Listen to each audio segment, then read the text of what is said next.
Hello, everybody. Good morning, good afternoon, good evening, good time zone. We're so thrilled to have everybody here to celebrate the Perseverance landing on Mars. My name's Christina Buffo. I'm a PhD student at Georgia Tech, and I'm part of the ExplOrigins Early Career Group that will be hosting today's event, along with the Center for Space Technology and Research here at Georgia Tech as well. So we're currently figuring out how to be getting the technical stuff to work. Today we will be using mostly polls and Q&A as well as the event chat to talk between attendees and for people to ask questions. We'll be getting some Mars experts from Georgia Tech on throughout the watch party today to be able to have more specific information. And we're so thrilled to have you all here.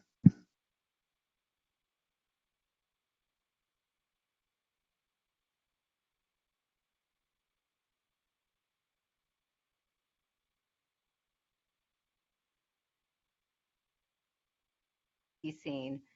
One of those locations is the dark room, the heart of NASA's Deep Space Network. Think of it as a giant communication switchboard. This is where spacecraft phone home to us from across the solar system and interstellar space. The Deep Space Network has been tracking Perseverance since it left Earth, and there are lots of ways you can watch landing today. We have a 360-degree camera inside the control room. It lets you experience the landing right along with the team while seeing this broadcast. We also have the clean feed. It shows an uninterrupted view of mission control and audio.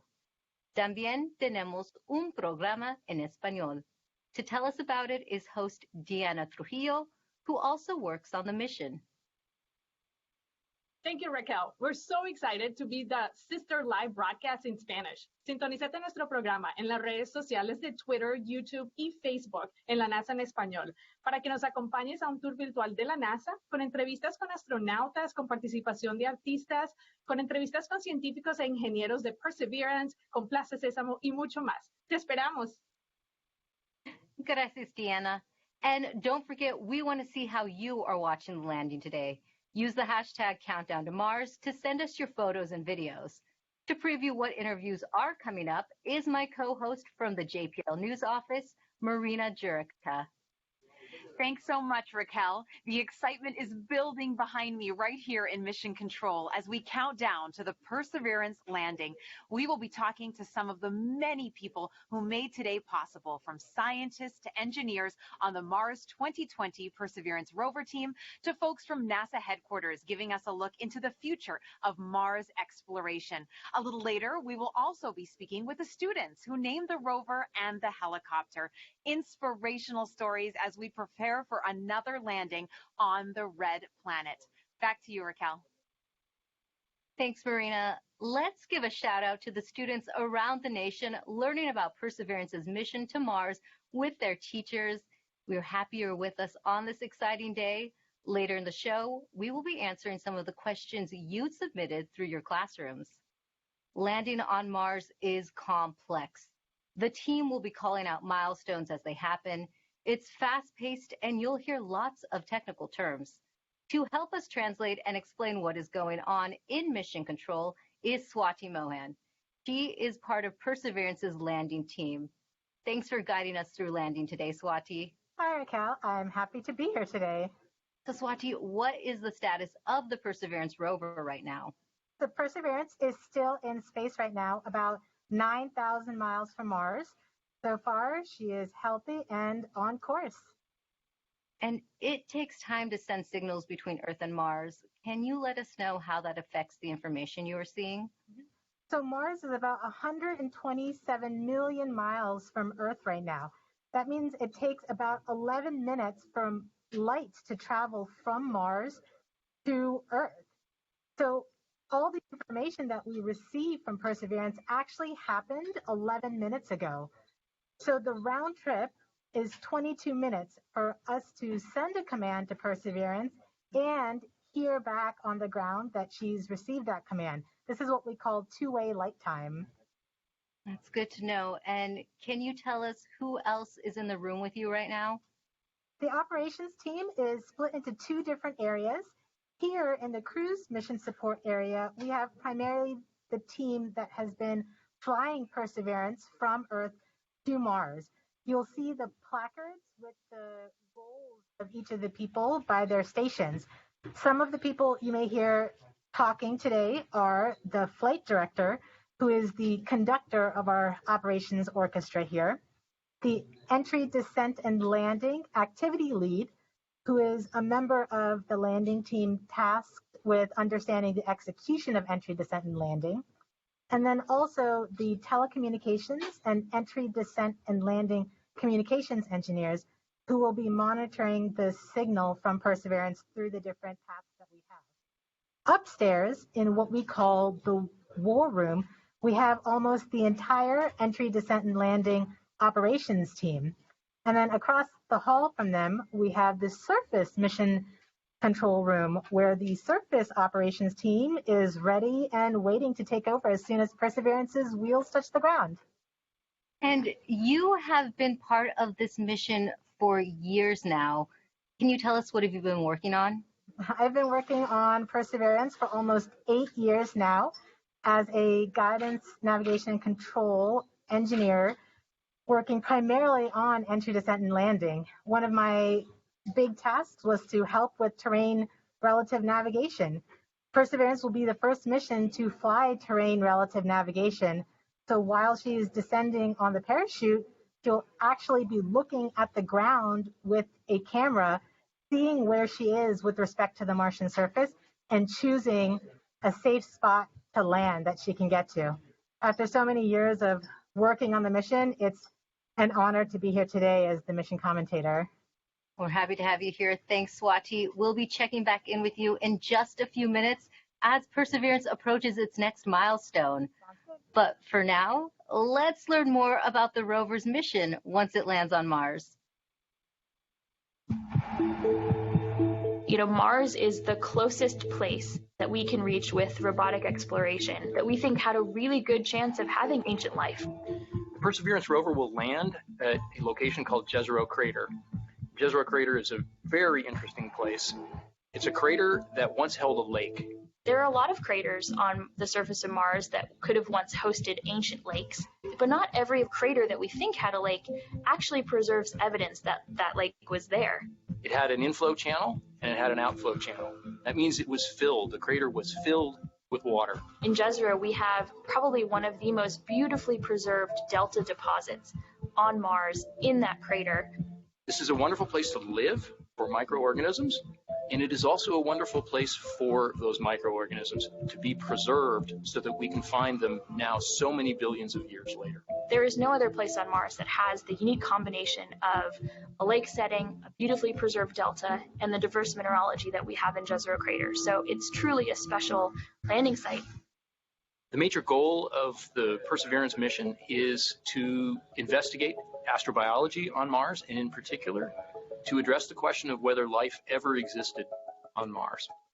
The Perseverance rover starts with a design that's very similar to Curiosity. We've added to it a whole new set of science instruments, and these science instruments were purposefully selected to help us in the search for biosignatures. We're going to be taking microphones with us. For the first time, we're going to have that human sense on another planet. Perseverance carries with her a grand experiment in space-faring technology, a helicopter, the name of which is now Ingenuity. One of the major upgrades that Perseverance has from Curiosity is that it's able to self-drive for a distance of up to 200 meters per day. As the rover is driving, it's literally building the map of the road it's driving on Mars. Scientists for years have told us that to really unlock the secrets of Mars, we have to bring samples from Mars back to Earth. What Mars 2020 is going to do is to drill samples, put them in small tubes. We're going to seal it in its own individual tube. We set them on the surface to provide a target for the second two missions, which hopefully will get in development in the next several years and could potentially get the samples back to Earth by 2031. Perseverance is a very, very profound first step in both our understanding of our place in the universe and a stepping stone towards human exploration on Mars.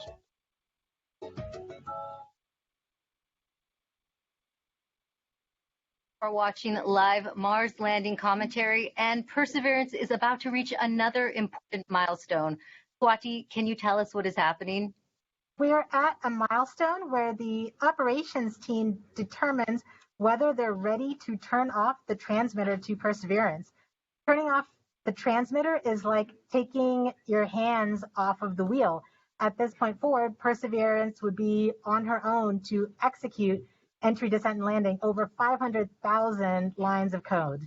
Let's listen in. Okay, all stations, we are ready for the transmitter off pole. ACS, are you go? ACS, are you go? ACS is go. Phase 2.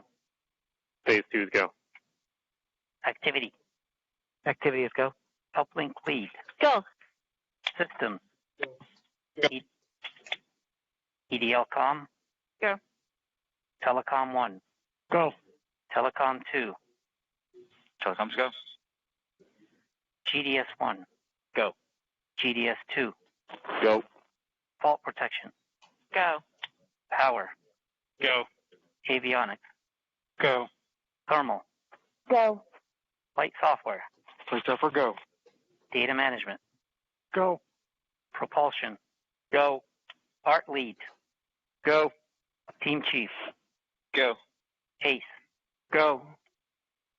Launch cruise phase lead. Go. Deputy mission.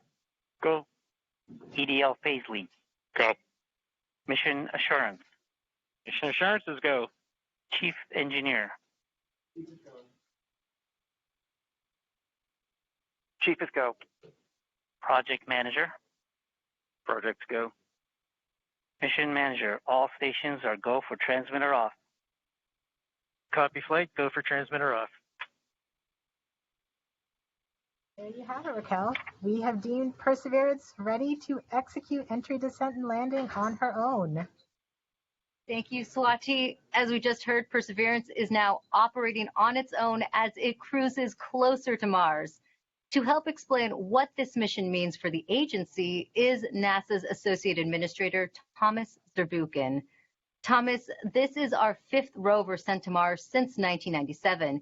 Can you tell us how Perseverance is going to kickstart a new era? Wow, this is such an important day today, and it really is the beginning of a new era in a sense that we're going from exploration, kind of with experiments on rovers, looking around, doing analysis, to the sample return phase, in which we're not only looking around, looking at the geology, but really turning our rover into a robotic geologist and astrobiologist, collecting samples that we will bring back to Earth. And for us, of course, those are where the best laboratories are of all of humanity. Some of them still remain to be explored by some that are not yet in the science community yet. And that's what we're looking forward to. It's that new phase. The other element that I want to talk about is the amazing technologies that are there. And of course, one of my favorites is the Ingenuity helicopter, this in search of this extraterrestrial Wright brothers moment, controlled flight for the first time elsewhere, Raquel. Great. And we have a student question on video for you from Macy. Hi, my name is Macy Ragsdale. My question is anything alive on Mars? Thank you. Well, Macy, I'm so glad for your question. It's a question I ask myself. Is anything alive there? And frankly, at the surface where we're going right now with Perseverance, we do not believe there's anything alive right there because of the radiation that's there. It's chilling, cold, and there's really no water there. But guess what? We think that 3 billion years ago, this looked like a stream that you may see on Earth. And frankly, a lot more similar than Earth, with water with a magnetic field, just like the Earth with an atmosphere.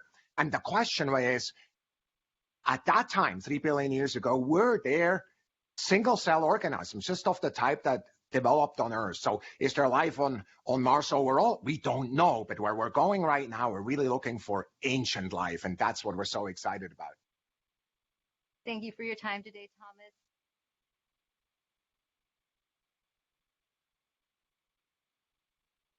All right, so it looks like we've got a couple Georgia Tech experts on. Among them is Professor Leitzy, who is an aerospace engineering professor. And if you want to put some questions in Q&A, we'll try to be able to answer them, especially aerospace questions on this part. But if you have any questions about Mars, about Perseverance, about anything that you're excited about for this mission, feel free to send them in. I also want to say you can put them in the regular chat, but Glenn, if you want to introduce yourself and say what you do specifically at Georgia Tech and maybe what your connection to Perseverance is, if any. Well, hi everyone. Yeah, I'm a professor at Georgia Tech. I am in the School of Aerospace Engineering. I'm also the director of the Space Systems Design Lab, which is in the School of Aerospace Engineering, and I'm the current director of the Center for Space Technology and Research, which is our interdisciplinary research center for space exploration across campus. I don't have a direct personal connection to Perseverance, but of course I'm super inspired like everybody else. I do know several people, former students and colleagues that are working on all the different rover projects at JPL. So there's probably somebody in that mission ops room that I know, or maybe was in a class with at some point. So it's a small community.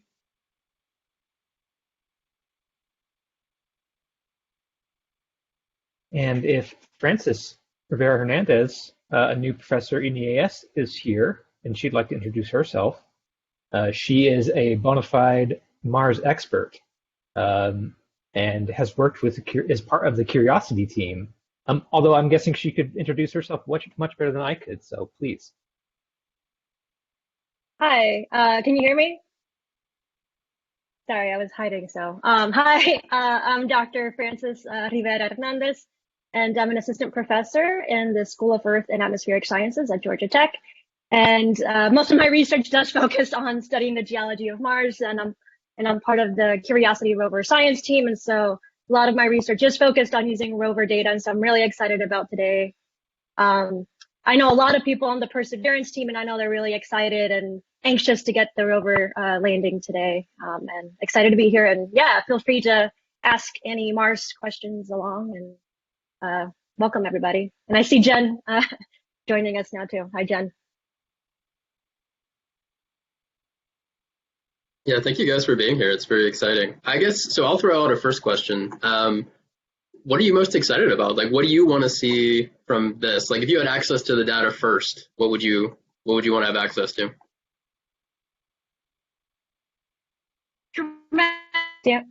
Samples. I want those samples back.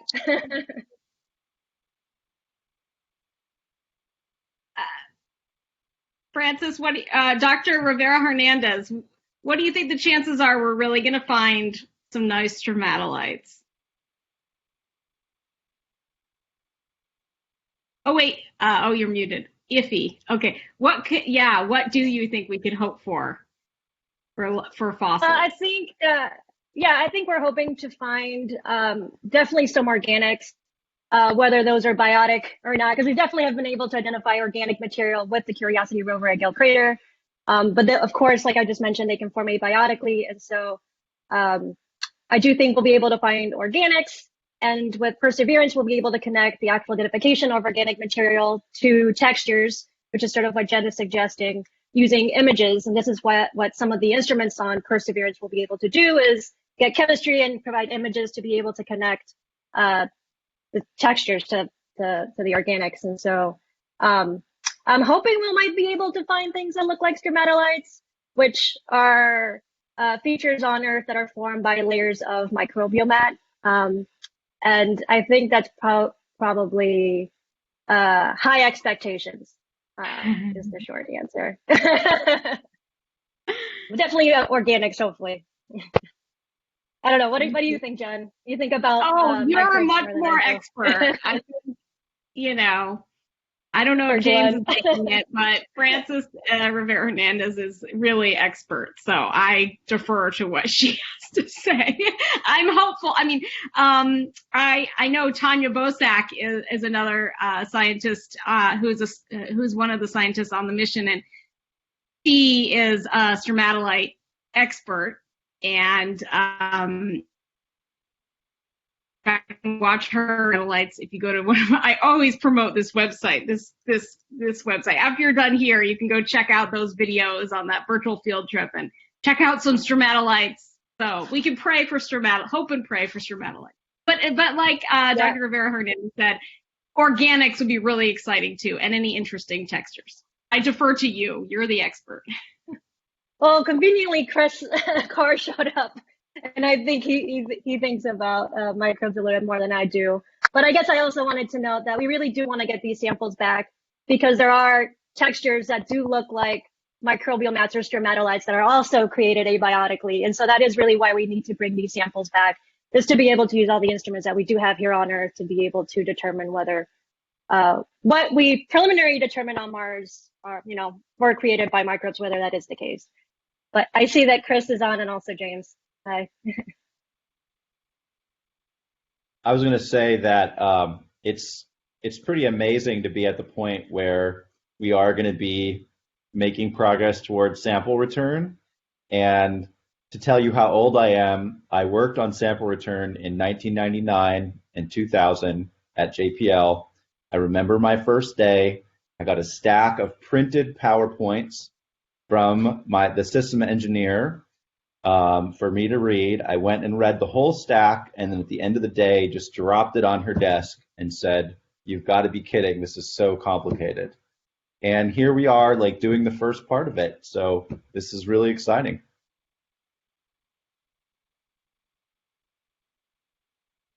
Dr. Ray, I see, showed up, another bona fide Mars expert at Georgia Tech. If you're able, introduce yourself, what you do at Georgia Tech, and also your connection to Perseverance, or I guess just Mars. Sure. Hi, I'm James Ray. I'm an associate professor in Earth and Atmospheric Sciences and spend a lot of my research effort on Mars, not as a member of the Perseverance team directly, but doing remote sensing of the surface with instruments on the Mars Reconnaissance Orbiter from NASA and also ESA's ExoMars Trace Gas Orbiter. And I'm a collaborator on the Curiosity rover team. And basically with all of these involvements, I'm obviously quite interested in what will go down about an hour from now, and looking forward to a positive result, as we all hope for. Great, thank you. We do have a question in the chat from Phoebe Amory. What is your favorite thing about Mars? I guess we'll go to all of our panel of experts here and say maybe what your favorite thing is.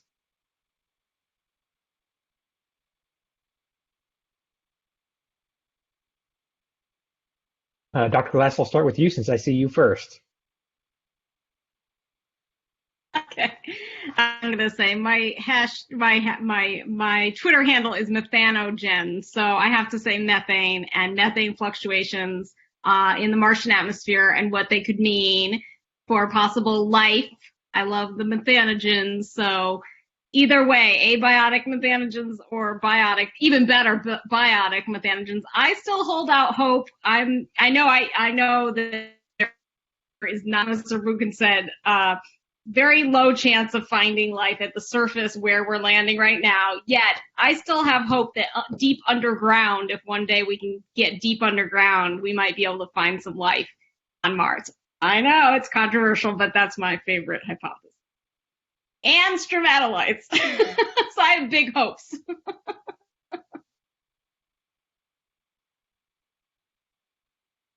How about you, Dr. Ray? I think I'd have to say the diversity. So as exciting as going back to Mars with a new set of scientific instruments and some new engineering capabilities, the helicopter, et cetera. As exciting as all that is, I think I'm at least as excited just to get to see this entirely new place on the surface of Mars. I think it's, Mars has had a lot of missions to the surface, a lot of successful missions, but if you go to a handful of different places scattered across the surface of the Earth, you're going to conclude it's a totally different planet from if you went to one of the other places. And I think as we learn more about Mars, we learn that it's really the case there too. And Jezero Crater is a place that we were talking about back in the Curiosity landing site selection discussion, and just engineering wise, it was not ultimately an option for that mission. So I'm thrilled that we get to go there and just learn more about the range of environments that ancient Mars had by looking at a totally new site from one that we've seen before.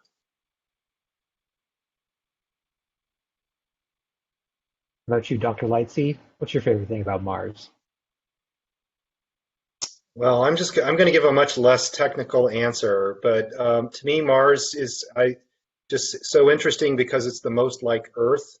You can look at a panoramic picture taken from Curiosity, and it almost looks like an Earth picture, right? I mean, you can almost imagine that is a landscape on Earth, and so it's a place that I can imagine us going to and potentially exploring, and that's super exciting. Still a great answer. How about you, Dr. Rivera? I think that, there's a lot of things that I think are cool about Mars, of course, since that's my planet of choice. But I think an interesting fact is that Mars is known as the red planet, but if you actually dig in, it's gray, or it's bluish gray. And to me, that's one of my favorite things, is this dichotomy in the colors of Mars's surface and what we always think about Mars, right? It's like the red planet and war, but actually it's really not even the dominant color when you actually start looking at some of the rocks. And even some of the sedimentary rocks on Mars have a variety of colors, which tells us that a lot of the grains are composed of different compositions. And going back to James's comment about diversity, it just shows that Mars is a little more complicated than we originally thought back in the 70s and 80s. And so, yeah, but I could talk about Mars all day. So, well, good thing you're here then. Yeah. And then finally, Dr. Carr. Well, I also can't pick just one thing, but some things I'm really excited about. Let me say three. I'm really excited about the potential to seek ancient life. I think this is really the first time we've been in a position to do that, even though I think the chance is low. At least we will have a lot more context. Second thing is I'm really excited about the Mars helicopter. What an amazing vehicle. I think it captures like the spirit of exploration and technology, and we're going to be able to do so many cool things flying on Mars and other worlds in the future. So this is really exciting. And the third thing would be MOXIE, making oxygen. So great. Thank you all for your wonderful answers. We have another question in the chat that is sort of more aimed towards Perseverance, possibly, from Elise, who says, what kind of life are we hoping to find on Mars? Dr. Glass mentioned methanogens. Is there anything else that we might be thinking would be there? I guess it depends whether we're talking evidence of past life or current life. Yeah, that is a can of worms to open, but I suppose you would. Well, how about we go with past life for starters? I have to just put it back to Dr. Rivera Hernandez, who's one of the world experts on this, so I can't answer that. Well, you know more than I do. Oh, not about living things. Maybe Chris has a better answer than me. I mean, what do you think, there Chris? could have been microbes living in this lake.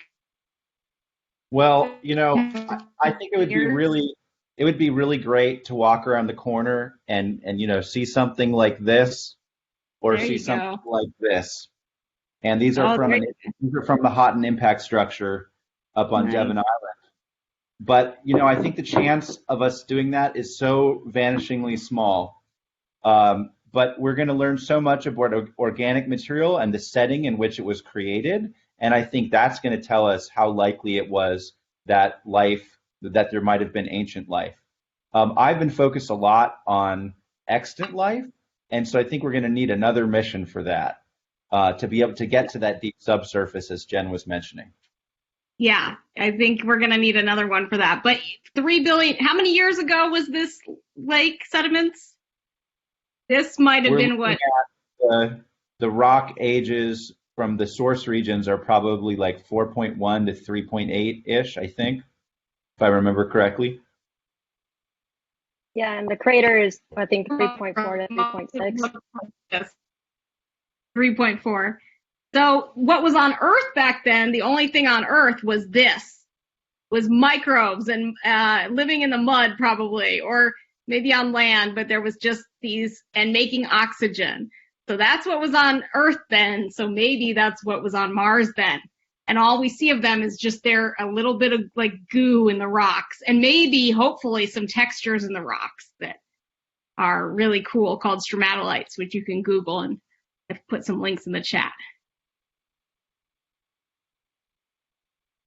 Great, thank you so much. Just a reminder to everyone, there is a Q&A feature. I do see some people are using it, but you can also just ask questions in the chat, and we'll get to them sort of in order. We have another one from Eric. How comparable was the environment of ancient Mars to that of ancient Earth? If ancient life on Mars did exist, would you expect it to have developed in a similar way to that of ancient Mars? So it's kind of a two-parter there. One is more maybe on the Dr. Rivera side and Jane's side, and maybe the other half on more than Dr. Carr's side. So why don't we start with the first half? Sure. So that's a really good question, and one that I think about a lot. What environments are present on early Mars? As I'm sure a lot of you know, with Curiosity, we've been able to identify a lot of past environments using rover data on Mars, in particular rivers and lakes. And so there's a lot of these liquid or aqueous environments. There's a lot of people who also think there might have been an ocean on early Mars, but that is heavily debated within the community. But yeah, we're thinking about a planet that might have had a lot of water, and particularly flowing water. However, a lot of the questions that we have are about the climate of early Mars. And so we do have a lot of evidence, again, for presence of water, but we just don't know if that liquid water existed in an environment or a climate that was predominantly cold and icy, with like periodic events where some of that ice melted to produce the flowing water, or whether it was warm and wet like Earth is today. And so that is sort of what we think Mars might have looked like in the past. And so I think that's the first part of the question. I don't know if James wants to add anything to that, if he's still around. Yeah, I mean, I guess you look at Mars today, and it's very cold and also very dry, very thin atmosphere. So even if you could release warm water onto the surface, it would evaporate or boil away pretty rapidly. So it sure looks like things were different long ago with all this evidence for rivers and lakes, but you have this confusing problem of the sun was actually fainter back in the time when Jezero Crater had a lake in it, meaning there was less energy in the form of sunlight, at least, to heat the environment. And so you have to come up with creative solutions for how could the environment have been warmer, how could you have made water more stable. And a thicker atmosphere on Mars in the past than it has today is likely part of that solution, but it's a hard enough problem to do theoretically that, as Dr. Rivera Hernandez said, even just the question of, was the lake in Jezero Crater frozen over at the surface, or was it liquid all the way through? We don't really know, and I think that's still debated even for lakes like the one in Gale Crater that has been pretty well studied by a rover for now. So Probably a little more similar to Earth than Mars today, at least at some times, but maybe for limited amounts of time, and maybe still a bit colder than we prefer, we humans, to live in. Just to build on that, yeah, cold go ahead, Dr. that's not necessarily a bad thing, because maybe that was helpful to nascent life in helping to accumulate organic materials and reduce the rates of decomposition or hydrolysis. So, that cold and arid Mars, that dryness could also be, and wet dry cycling could be used as a mechanism to concentrate. So I think, the reality is as we learn more, the right model, or the right, what happened will reveal itself to us, and then we'll have to accept or reject the various models that we have for the origin of life. So, great point. Thank you. We have another question, maybe more directed towards Dr. Leitzy. Asks, how does the 2020 EDL plan, which I literally just had to look it up, is the entry, descent, and landing, compare to that of the InSight or other past Mars missions, as in what's completely new and being tested on Mars for the first time regarding landing? Right. Entry, descent, and landing is really the hardest part of the mission from a survival point of view, the riskiest part. So they don't want to do too many new things. This vehicle in size is very similar to Curiosity, so there will be pretty much the same landing system. Now it's still a pretty amazing landing system. There's basically a ballistic entry, there's a parachute, then there's this sky crane system that kind of deploys the rover down on tethers while it hovers overhead. That's pretty amazing. That is pretty much the same as before. What will be new is this is considered a more challenging landing site. The previous landing site was, part of the reason it was chosen was because it was very flat and there wasn't a whole lot of debris or obstacles. Here they're going for Jezero Crater. There's more interesting science, a little riskier from a landing point of view. So they're invoking something called terrain relative navigation, which is an autonomous system that basically looks at the ground and looks for obstacles and tries to avoid those obstacles as it's descending. So that is a new feature of the landing system. Otherwise, it's pretty similar to Curiosity. Great, thank you. Yes, I've been hearing about terrain relative navigation for lots of other new projects coming up in the future. I didn't realize they were testing it out the first time here. That's awesome. Okay. So we have some other questions in here. If we confirm signs of life on Mars, extant or extinct, what should be the next step?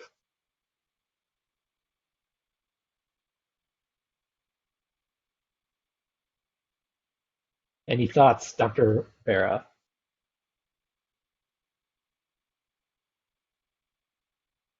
I guess from my naive perspective, my first question is always, if it's, current life, is it the life that we're identifying really from Mars, or is it something that we accidentally brought with the spacecraft? And I think that's always a question that we have. Although I know that for Perseverance, they had to develop new techniques to for the cleaning of the spacecraft. It's like new protocols. So I know that the Perseverance and even the sample tubes and everything have gone through a new process to be able to make it the cleanest possible of all the spacecraft that we've sent into space. But even then, I think that would be my first question.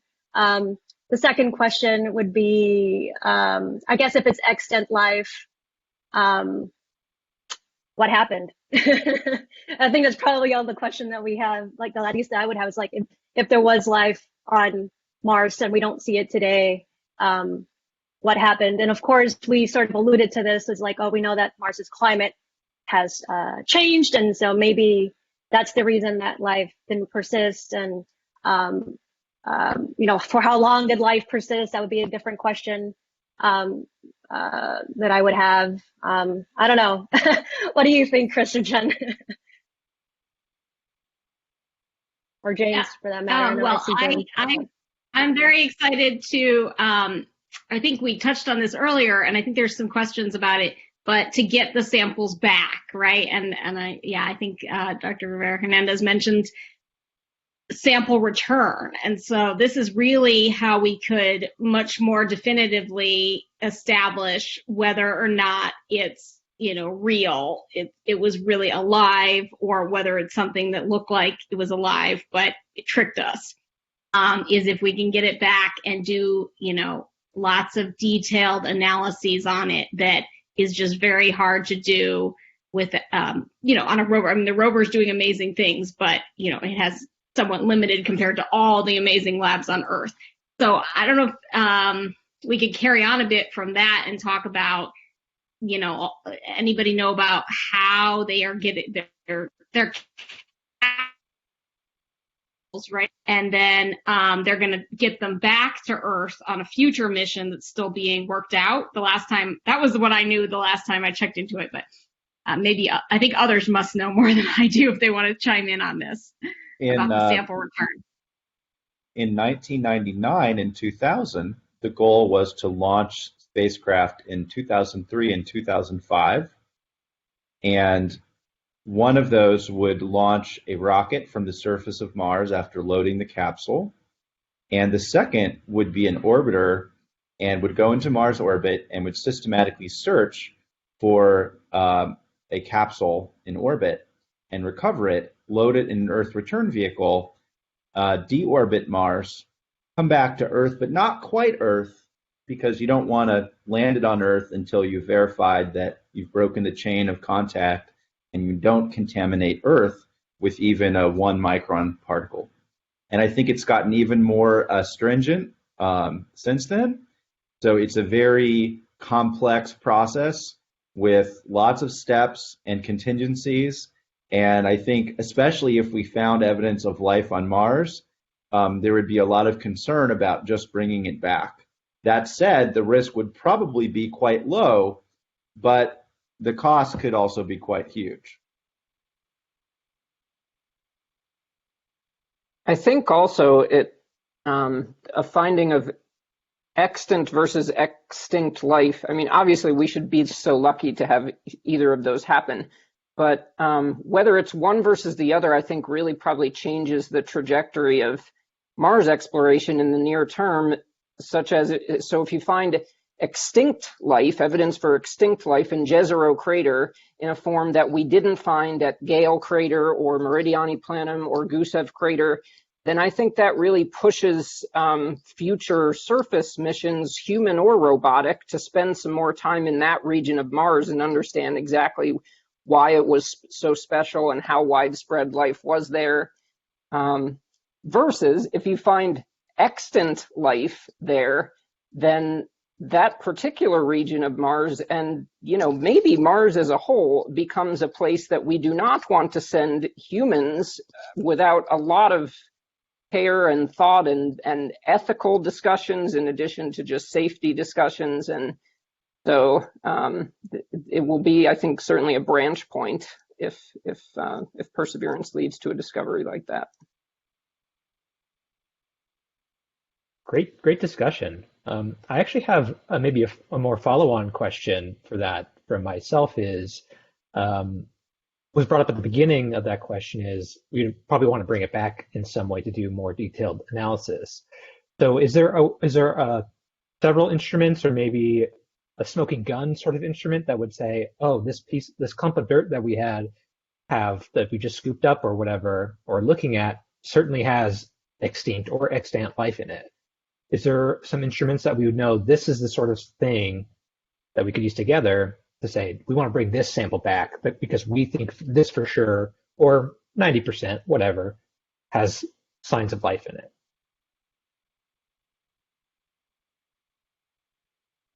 Maybe Dr. Rivera, who's part of the Curiosity team, and also Dr. Ray, who's also part of the Curiosity team. So this question is in reference to what instruments are on the rovers that we could use to sort of preliminary determine that these are interesting rocks, to just understand your question. Right, yes, sorry if I wasn't clear. That's right, on the rover itself. Yeah. So James definitely should talk about Curiosity since he's on the SAM team, and SAM is an instrument on Curiosity that we've been using to determine organics, and I'm sure he knows more about that than I can speak to. But on Perseverance, we have several instruments that are going to be able to detect organics, and as I mentioned earlier, also to be able to take images of those surfaces. One of the instruments is called Pixel, which is a micro X-ray fluorescence spectrometer.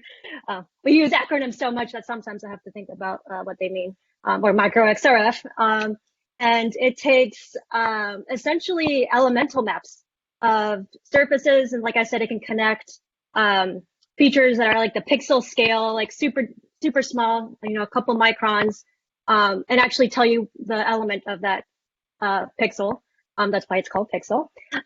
There's also a Raman spectrometer, or actually two Raman spectrometers. There's one on SuperCam, which is a instrument suite that has a variety of other instruments in addition to the Raman, and it's going to be using a laser to zap rocks and loose sediment, several meters in front of the rover, so it's remotely, and it's going to be analyzing the light from that to be able to determine whether we see organics. And that's not going to have the same capability of having the one-to-one images, although SuperCam does have a camera to be able to see where the laser shot. And then there's also the Sherlock instrument, which is on the rover arm. And it's also going to be able to have, it also contains a Raman spectrometer and a camera to be able to connect, again, detections of organics to surface textures. And that's sort of the gist of all those instruments. And I don't know if James wants to add to the Perseverance side, or even SAM, which is a mass spectrometer on Curiosity.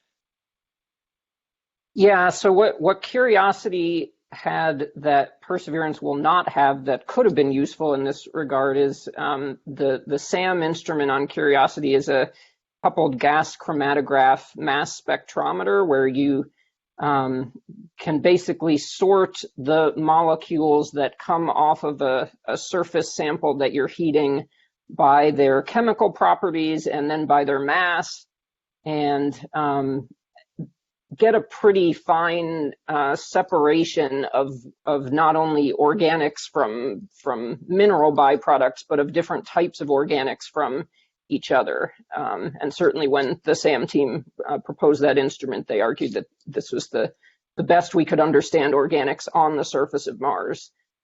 Whether you agree with that or not, I think the advantage of the Perseverance strategy for assessing organic content is that it can be faster.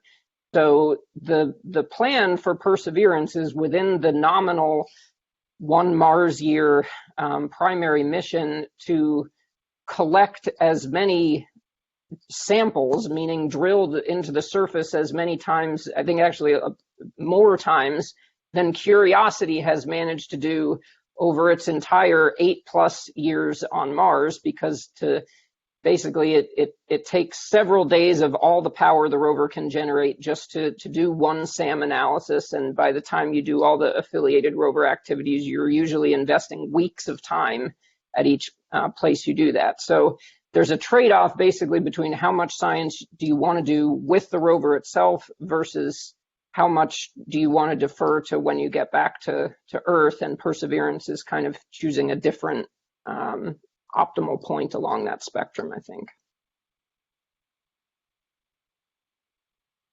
Great, thank you so much for entertaining my question. I'll come well, in. This room will take over. It will become headquarters for operating Perseverance. Well, it looks like we have another Georgia Tech professor that just joined us, Dr. Brittney Schmidt. Would you like to introduce yourself and how maybe you're connected to Mars or Perseverance? Hey everyone, yeah, I'm Brittney Schmidt. I'm a professor at Georgia Tech. And while I don't spend a whole lot of time thinking about Mars, we think about ice on Mars a little bit in our group. But actually my favorite connections to the rover and to the mission are two former Georgia Tech students. So if you got the email today, one of them is our alumni who Adam Nellison, who is on the EDL team and is one of the activity leads. So he's actually one of the people helping rover get to the surface. That was pretty cool. So he was on a mission study that actually Dr. Leitzy and I put together a mission to Europa and Enceladus. It was a CubeSat. So he went from Tech to JPL on their CubeSat design team, and then went into EDL, which I think was also his master's area at Tech. So pretty neat to see that. And then a good friend of mine, she was never a student of mine, but was a colleague. She, Emily Lelek, has worked on the helicopter on Ingenuity. So that's kind of my connection. Great, thank you. So we got a couple more questions. If you're here and you haven't asked a question yet, please put it in the main chat or in the Q&A. We'll get to it eventually, I think. We already sort of talked about maybe suites of instruments that could help us define what is life or not. What do you individually find is the most exciting instrument on Perseverance? And if you could add one that isn't on there, that would be like your pet sort of instrument, what would that be? We'll start with Dr. Ray first. Sure.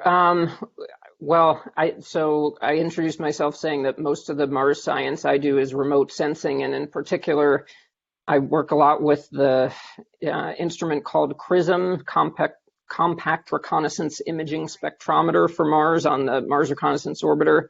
So it's a visible and infrared reflectance spectrometer looking at sunlight reflected off the Mars surface as a function of wavelength across the visible range and out to the 4 micron kind of wavelength.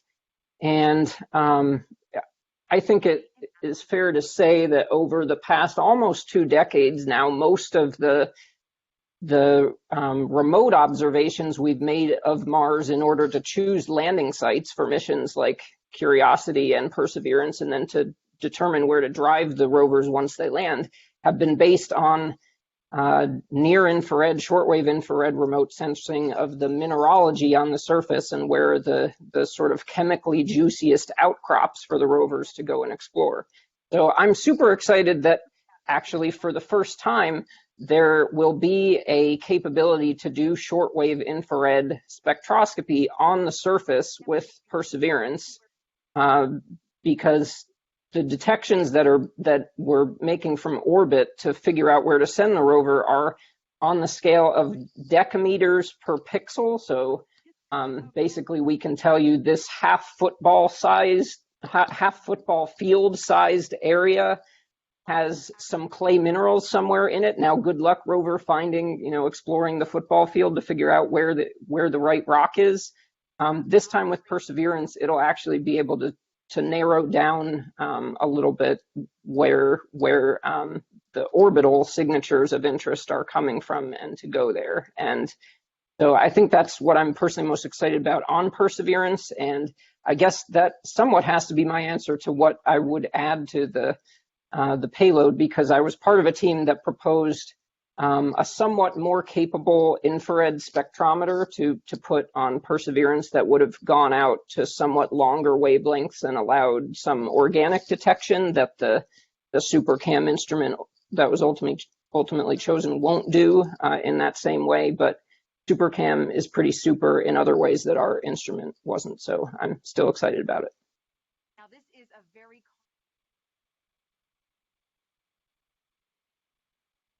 international. I guess I can go next. So I think there's a fun instrument, at least for me, that I think is my favorite. And that's the microphone that's on SuperCam. And it's going to be the first time we've ever sent a microphone to Mars. And so we'll actually be able to hear what Mars sounds like. And so to me, not really scientific, but yeah, to me, that's really fun. Although we can actually use the microphone to calibrate the hardness of some of the rocks that we're going to be sampling with some of the other instruments. And so there are other scientific purposes for the microphone, but from a fun perspective, I think that's going to be really great.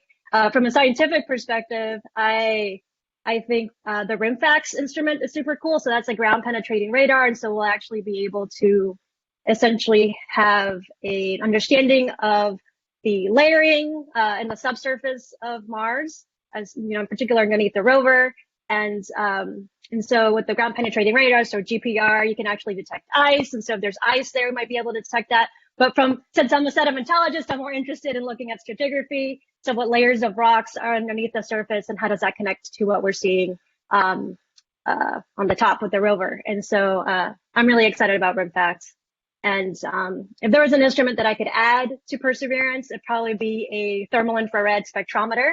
So on the Opportunity and Spirit rovers, there was an instrument called Mini-TESS, and I also do a lot of thermal infrared spectroscopy, and so these are wavelengths a little bit longer than what James was talking about. And so with that, you're actually able to also remotely detect the mineralogy of the rocks that are surrounding the rover. And so if I could add essentially a Mini-TESS twin that works better on Perseverance, that'd probably be my pick, honestly.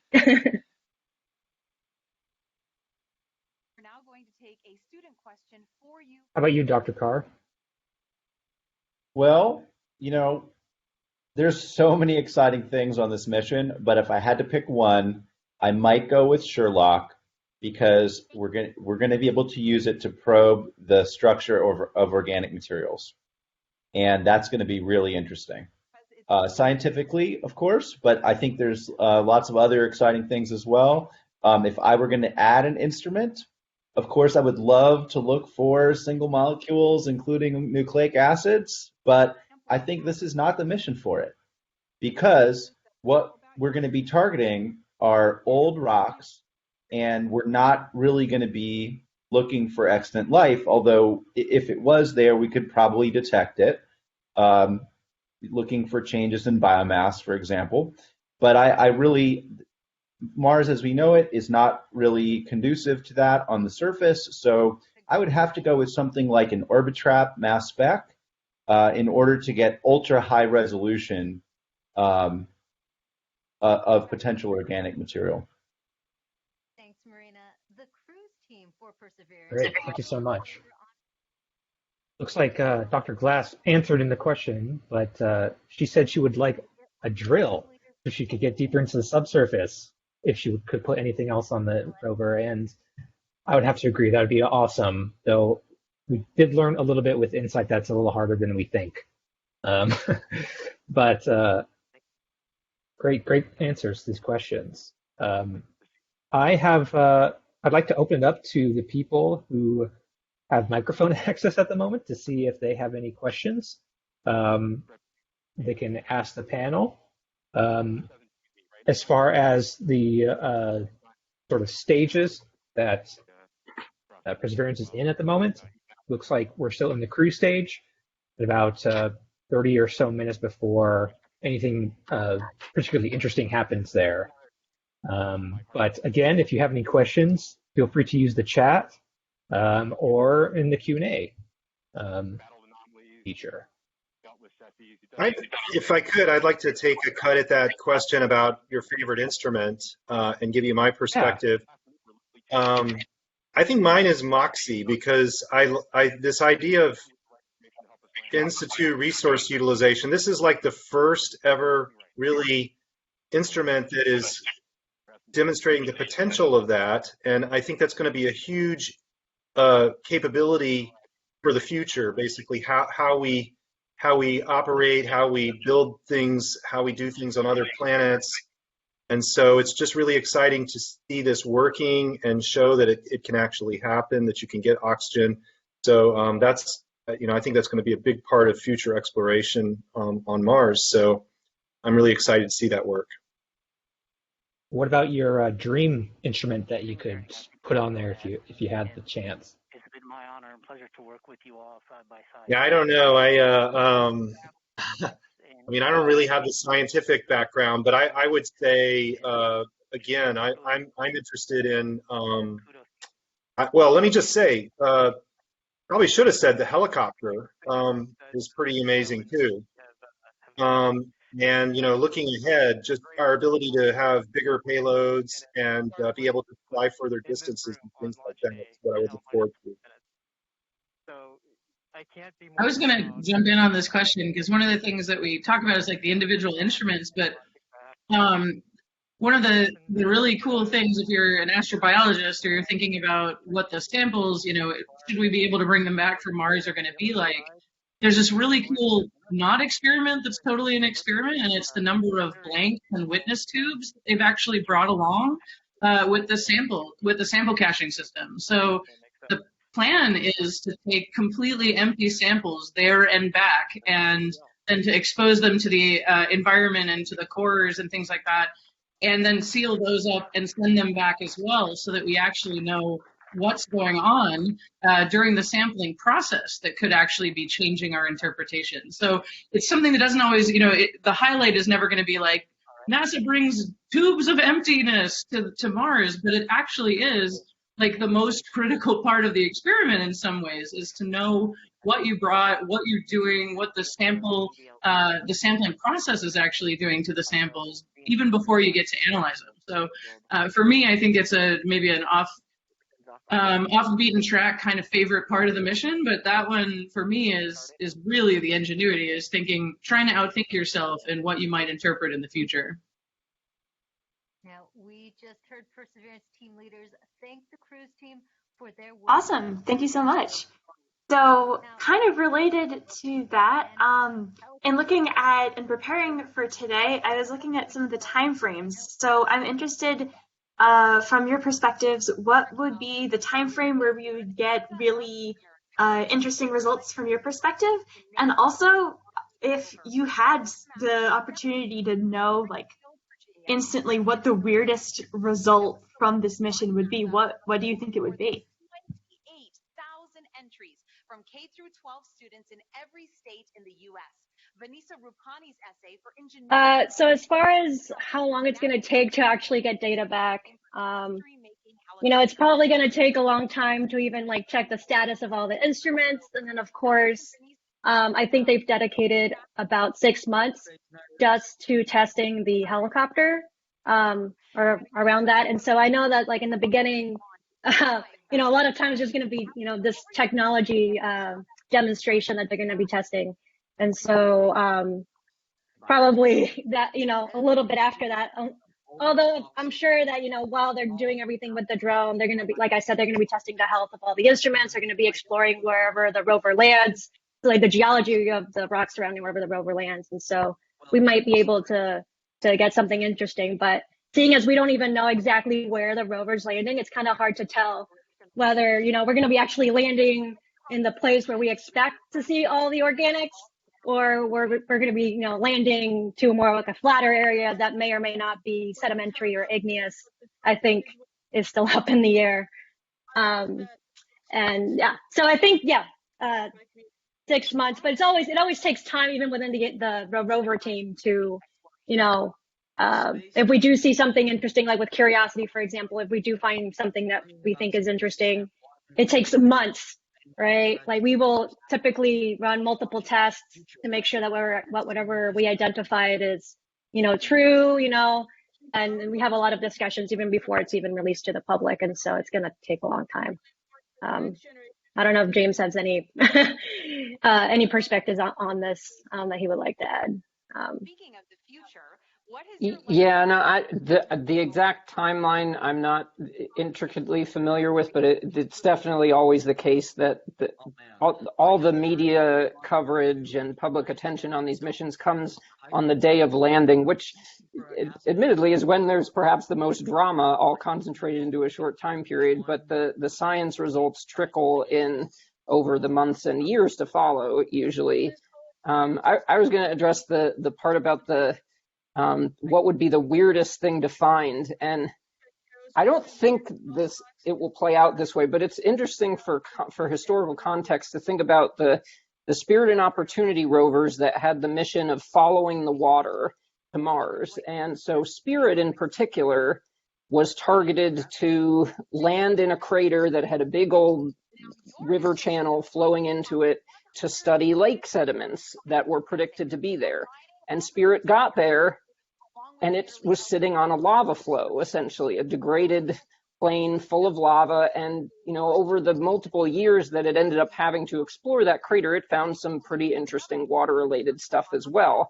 But most of that crater is filled up with lava. And So again, I don't think it'll play out the same way now because we have much better cameras and spectrometers and just more scientists debating how to interpret the remotely sensed data, so that I have more faith in the lacustrine interpretation for all of the specific rocks that are visible at the surface of Jezero than one should have had in the case of Gusev Crater 20 years ago. But it would be wild, and it would be wild if it turned out that the river delta in Jezero was actually a lava flow deposit primarily or something. Again, I don't think that'll happen, but there probably will be smaller level surprises like that. Anytime you land in a big basin, a crater, there's going to be a collection of things from all over that ends up in there, and probably at least some of them will surprise us.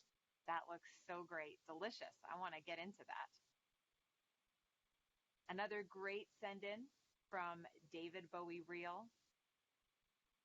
Awesome. So we have an audience question from Aman, who asks, what is the main purpose of Ingenuity on this mission, and what kind of tools is it equipped with to avoid any hazards such as dust storms? Thank you so much for being here with us today. Hi, thanks so much for having me. Now, you are very passionate about getting kids interested in science and space exploration. Well, there's, of course, the tech demo aspect of it. I think that's, really exciting, that it really extends the range of what we can observe. It also, I think, will be used, and I think our scientists can probably say better, but to inform like what targets of opportunity we might choose to go after. So if we see something interesting from the imagery, we might be using that to update our plan, our program plan of where we want to go and what we want to look at. And I think just demonstrating that it works and that it's possible, it will become sort of a baseline for future missions. So that's the main value, is it gets you out of the limitation of having to physically drive everywhere you want to go. Right? Layer of soil on Mars has iron oxide in it, or rust, and rust. Yeah, for this mission, it's basically just carrying a camera and therefore can serve as an advanced scout for where you might or might not send the rover, depending on how the terrain looks in comparison to what you had expected from the lower resolution orbital images. But it's an important demonstration in the same sense that before there were Spirit and Opportunity, there was the Sojourner rover on the Mars Pathfinder mission that had a little camera and a chemistry instrument that did some useful science, but mainly just showed us that we can successfully drive things around on the surface of Mars and send data back from them. And then that provided the courage to send a more capable one in the future. So in the future, you could imagine putting something like an infrared spectrometer on an aerial component of a multi-segment mission like this that might be more ambitious the next time we try it. A quick shout out to Andrew Galassi, who did a poster last night, or at least told us about a poster looking at how future Mars helicopters might be able to deploy instruments or deploy payloads and even pick them up. And so I think that if this works out, and even if it doesn't really, we'll have this capability one day to fly on Mars, to scout for resources, to identify places to sample, to deliver payloads, to pick them up. The capabilities are really transformative just in getting us to places we can't go with a big rover. Thanks for having me. Sending it back to you now, Raquel. Yes, that's definitely really fantastic. A lot of the talk about helicopters is reminding me of the Dragonfly mission that's also upcoming to go to Titan and potentially fly around there. Do you expect that a lot of the technology and findings from this demonstration will be useful for other moons and other solar system bodies, or is it mostly limited to Mars? Not that that's limiting necessarily, considering it's a whole other planet, but how transferable do you think a lot of these lessons will be? From my perspective, I think it'll be really just nice to have a proof of concept. That's really its purpose on this mission, is just to kind of show it could be done. But actually what would be more surprising is, not more surprising, but it'll be nice to show it works on a place like Mars that has almost no atmosphere. So it's really, it's only really relevant for the Earth, for Mars, and now for Titan, because those are really the only solid surface planets with appreciable atmospheres. And we've always thought about it being possible on Titan and possible on the Earth, and question mark about Mars. Balloons are one of the things that folks had wanted to use on Mars and thought maybe that's actually not very efficient because of the lack of atmosphere. But balloons and fixed wing and all that kind of stuff is actually potentially really possible for places with really heavy atmospheres like Venus and Titan. So I think it's not exactly the same rover, or it's not the same aspect ratio, but it can never hurt to see something functionally working on another planet before it goes out to Titan. But it's a little bit different problem than Titan because the atmosphere is so much greater there. Yeah, I think the main value is conceptually, it gets people to accept the idea of using aircraft at other planets, and so you can see the value of it. The physics will be totally different. The density is different, the temperature is different, the energy density is different. So how you're going to solve that problem, it probably will look like a very different vehicle. But just getting people to buy into this concept, getting mission managers to realize, hey, I can do this, I think that has a lot of value. To build on that, I think there's two additional characteristics it brings. One is a small platform for autonomy, and I think that can be applied to any future mission.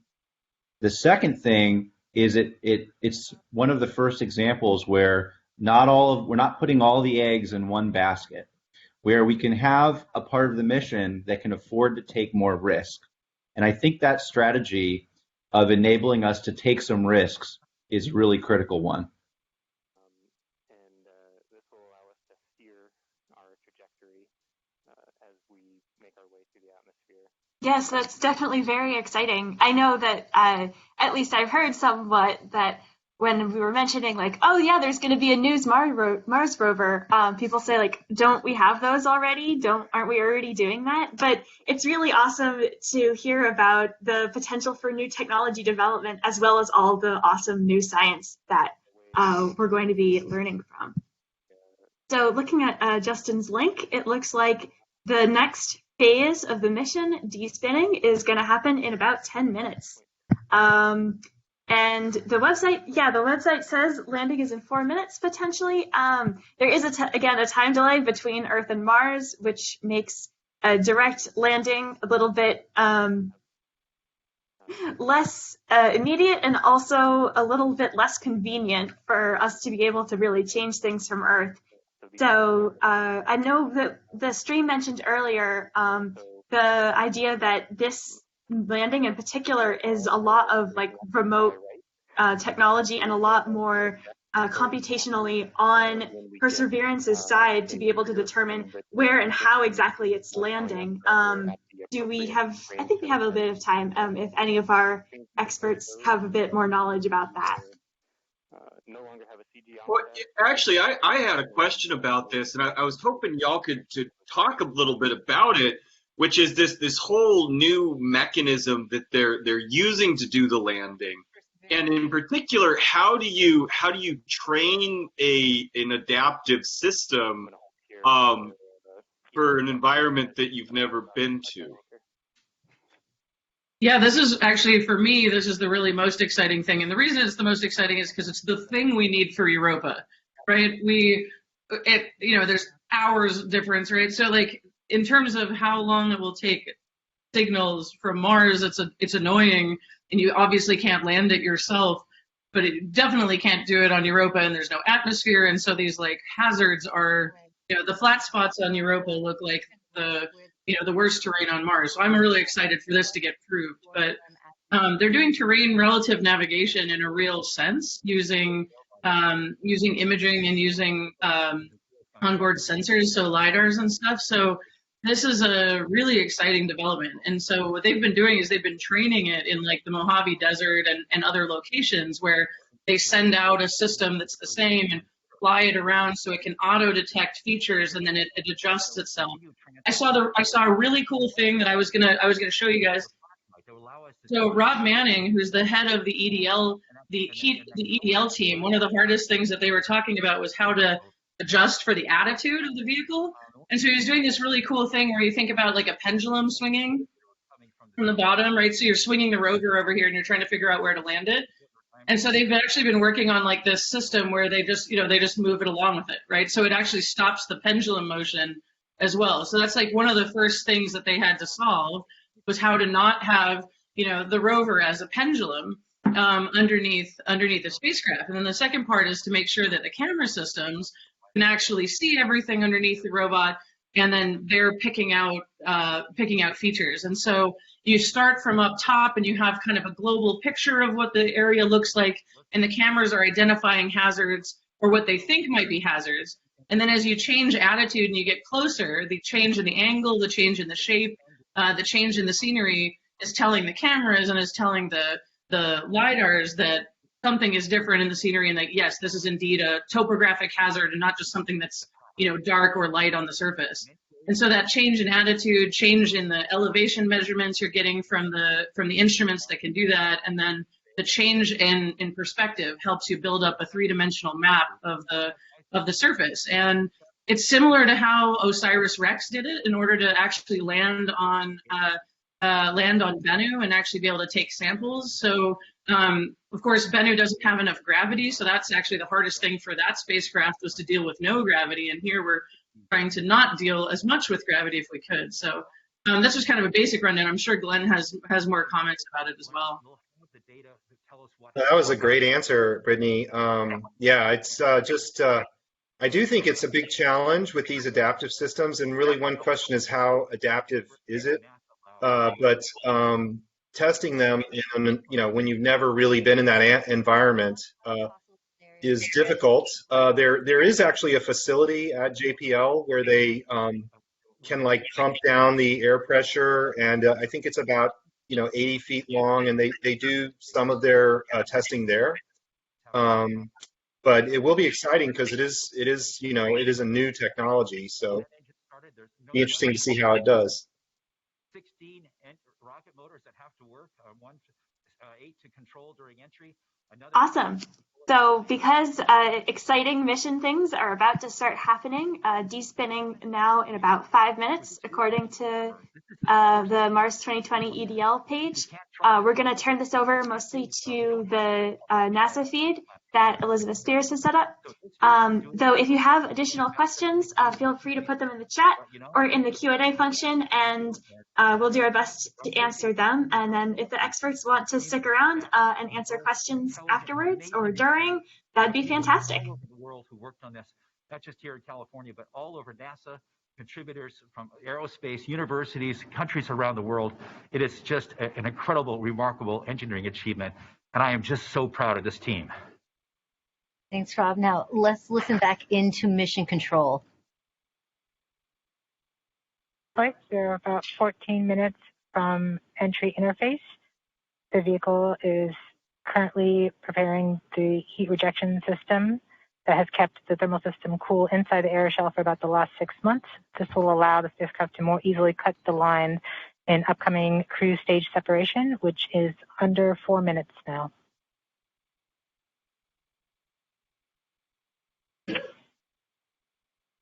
We have now enabled the rover pyro bus.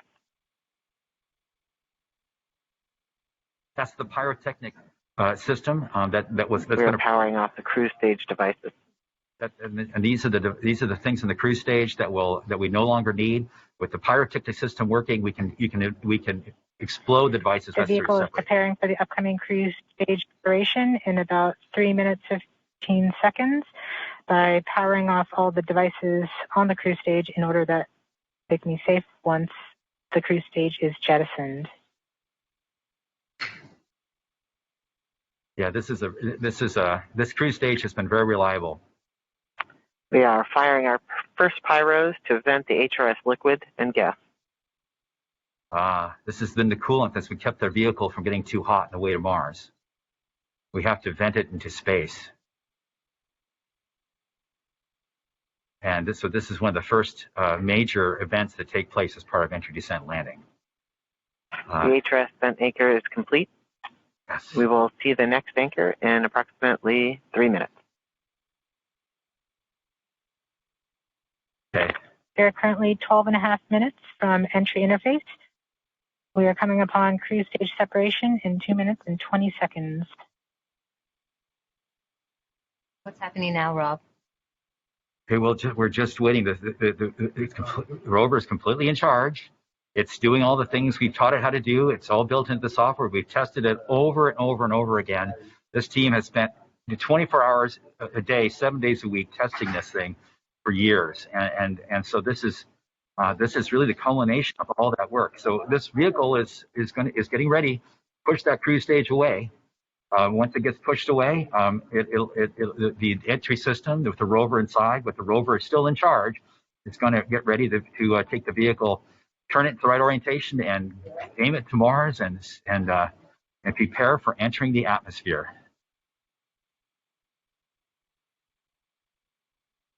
This won't be long. Be prepared for this event. We're about 1.5 minutes from cruise stage separation. About 11 minutes, 20 seconds from entry interface. Okay, so it's about 10 minutes from cruise stage separation till entering the top of the atmosphere. From then out, things happen fast. We are switching to MSSK tones. Telemetry will have stopped. Qualcomm is confirming that the spacecraft has switched to broadcasting tones. These tones are received directly from Perseverance, but have very limited information content.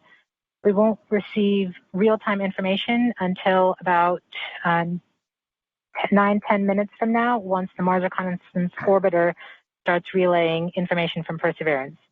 We are under a minute from cruise stage separation, about 10.5 minutes from entry interface. Getting exciting. I have to admit, I am quite anxious, but very hopeful that this machine is going to do what we asked it to do. We are seeing the heartbeat tones. Okay, that means that there's no more ones and zeros coming. It's just the vehicle telling us it's still alive.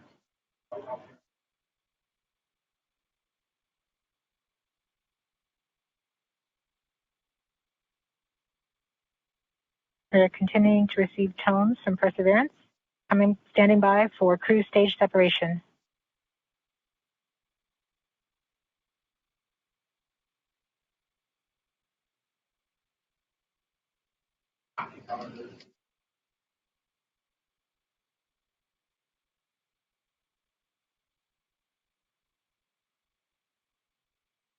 We have indication that cruise stage separation has been confirmed by the spacecraft. We're off on a good start. In about 1 minute, Perseverance's landing software will wake up and begin the final preparations for entry. The first action it will do is to fire warm-up pulses with its entry thrusters. These pulses ensure that the spacecraft gets the thrust that it wants during entry interface. We're about 9 minutes from entry interface.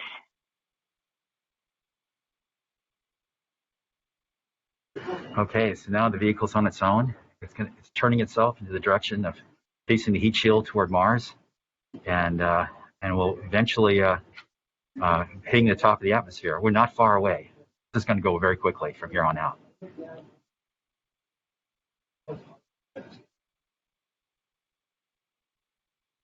That's confirmation that we got shadowed by the cruise stage as it passed through our beam to the Earth.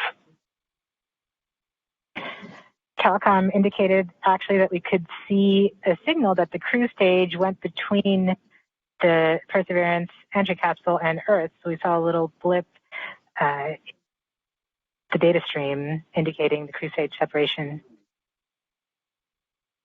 We have confirmation that the vehicle has started warming up those entry thrusters. Warm-up pulses have begun.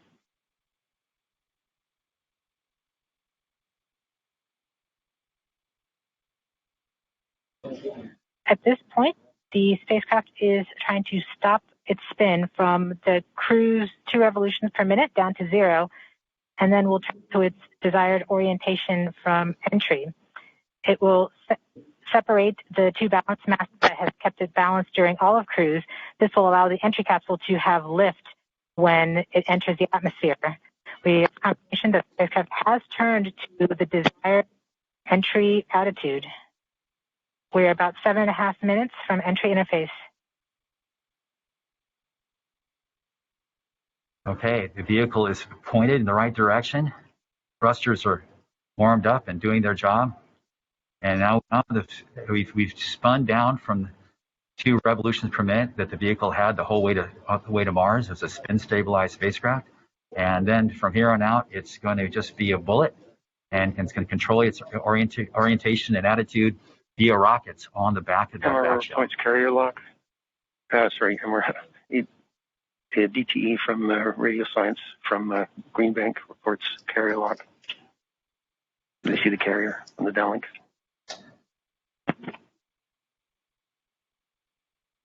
Flight level 1. We are continuing to wait for entry interface. We're about 6 minutes and 45 seconds from entry interface. We have confirmation from Greenback that they are receiving direct to Earth telemetry via that path. The spacecraft Perseverance is currently transmitting heartbeat tones. These tones indicate that Perseverance is operating normally and has nothing significant to report. This is as expected. We're currently just over 6 minutes from entry interface.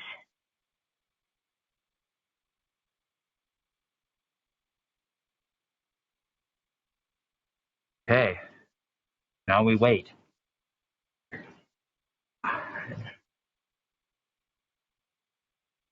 As soon as we get to the top of the atmosphere, it will be very quickly, which is the entry point. It won't be very long before the atmosphere will start getting thicker and thicker. It's going very quickly at a fairly steep angle of 15 degrees into the atmosphere. And as it starts to slow down. We're just under, we're about 5.5 minutes from entry interface.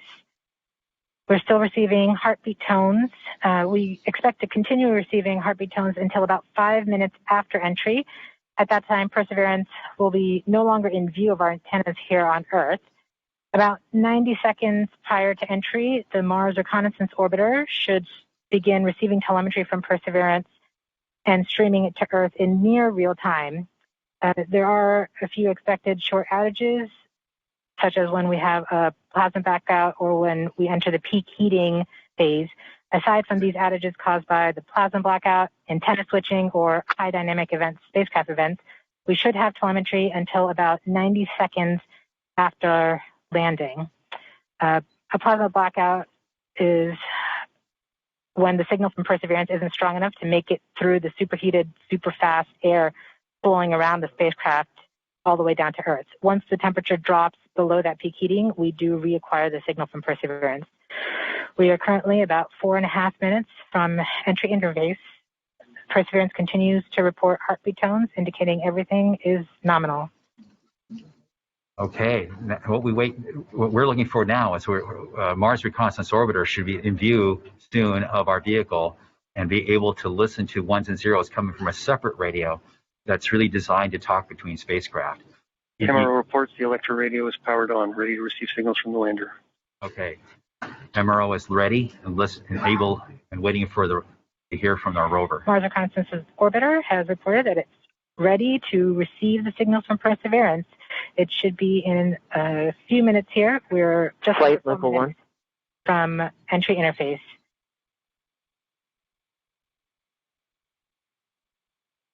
We don't need these ones and zeros, as Swati said, but to land safely. But we really need it for our own health and well-being today to keep our nerves under control. But around this time, a second spacecraft, Maven, should begin picking up telemetry from Perseverance and will continue to record that telemetry until several minutes post-landing.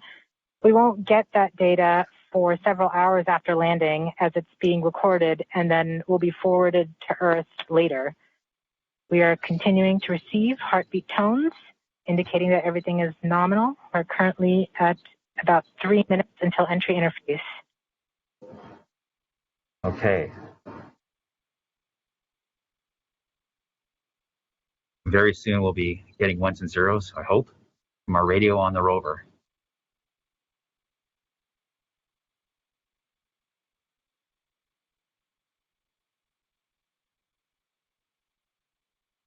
The entry interface is nothing more than just an arbitrary place in the sky that we've defined to be above the atmosphere. But from that point on, there's definitely atmosphere, and above it there isn't. We are 2 minutes from entry interface. Perseverance is to transmit heartbeat tones, indicating everything is nominal. So the tones can tell us whether something's bad or not is happening. So far the heartbeat is doing well. So the vehicle thinks it's in good shape to land, which is a great sign.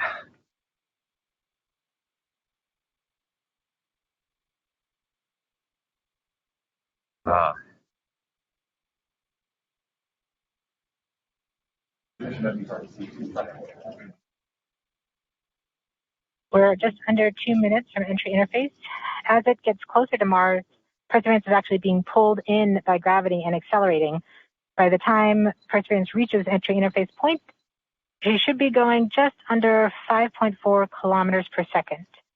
We're at about 90 seconds from entry interface and standing by for Mars Reconnaissance Orbiter to pick up the telemetry.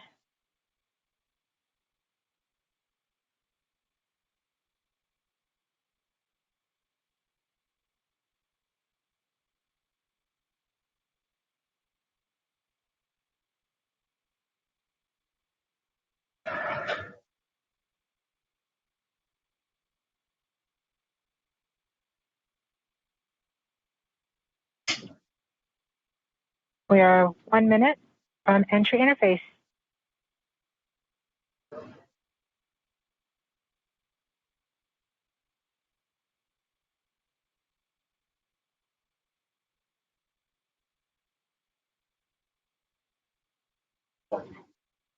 MROs are in receive mode.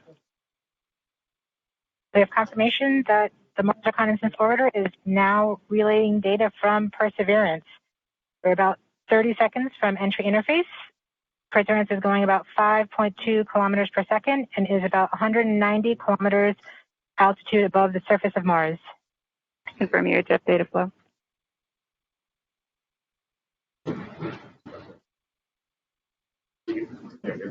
About seconds from entry interface. 5.3 kilometers per second and an altitude of about 150 kilometers from the surface of Mars.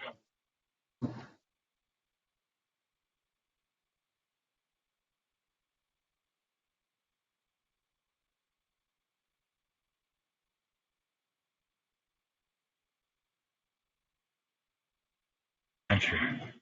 We have confirmation of entry interface. Perseverance is currently going 5.3 kilometers per second at an altitude of about 120 kilometers from the surface of Mars.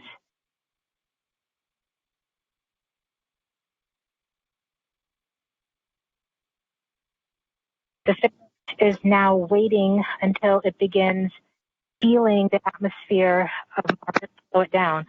Once there is enough atmosphere, it will start controlling its path to the landing target.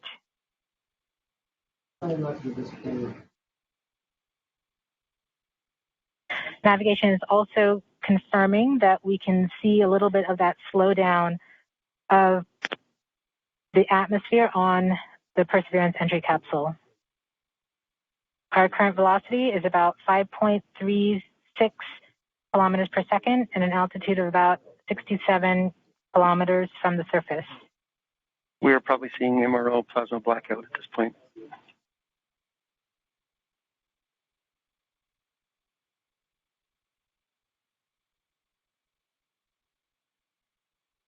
Vehicle should be doing its turns right now. MRO has lost lock. Perseverance. We have indications that Perseverance is now performing bank reversals in the atmosphere. These are the steps in order to control its distance to the landing target. Perseverance has just passed through the point of maximum deceleration and has indicated that it felt approximately 10 Earth Gs of deceleration. MRO has lock again. Yes. Yes. Yes. Yes. We saw a small outage of the UHF telemetry from Mars Reconnaissance Orbiter during that peak heating phase, likely caused by the plasma blackout. Perseverance is still continuing to perform bank reversals in the atmosphere to control its distance to the landing target.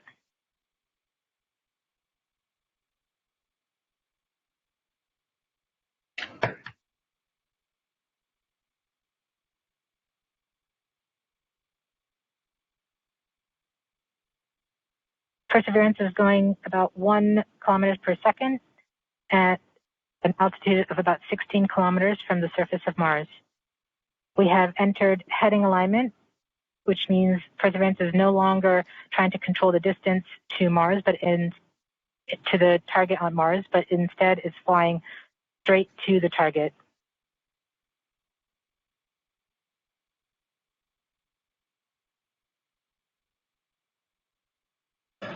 Parachute.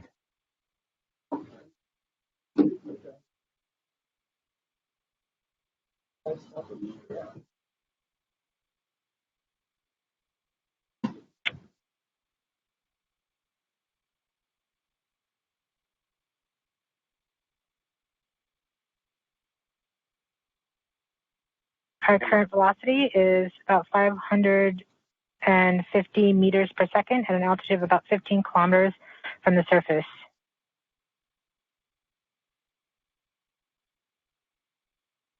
MRO's reporting good telemetry log.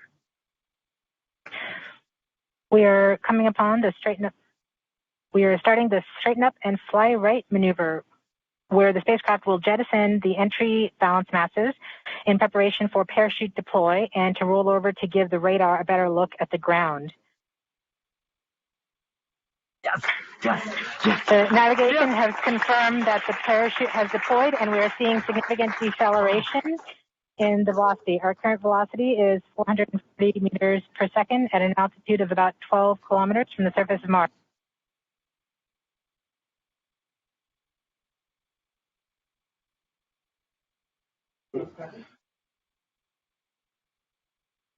Perseverance is now slowed to subsonic speeds, and the heat shield has been separated. This allows both the radar and the cameras to get their first look at the surface. Current velocity is 145 meters per second at an altitude of about 9.5 kilometers above the surface.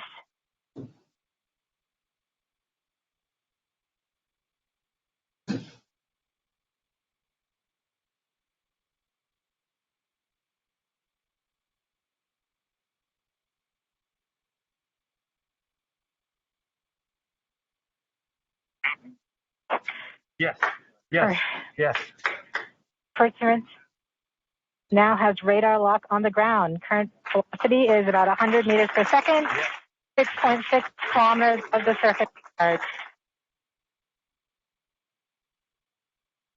Perseverance is continuing to descend on the parachute. We are coming up on the initialization of terrain relative navigation and subsequently the priming of the landing engines. Our current velocity is about 90 meters per second at an altitude of 4.2 kilometers.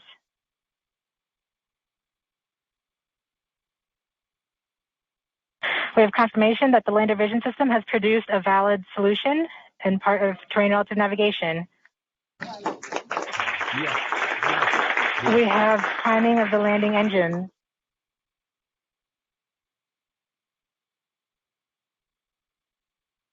Current velocity is 83 meters per second at about 2.6 kilometers from the surface of Mars.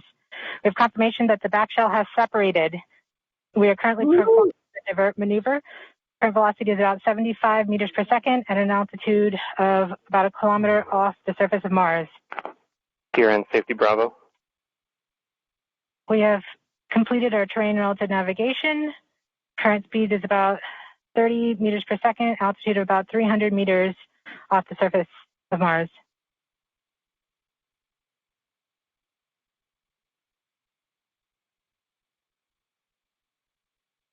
We have started our constant velocity accordion, which means we are conducting the sky crane, about to conduct the sky crane maneuver.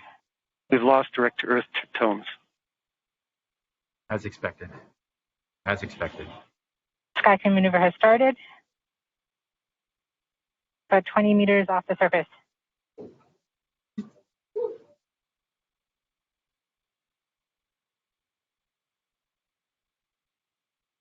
We're getting signals from MRO. UHF is good. Touchdown confirmed. Perseverance safely. Woo! Taking the stand of past life.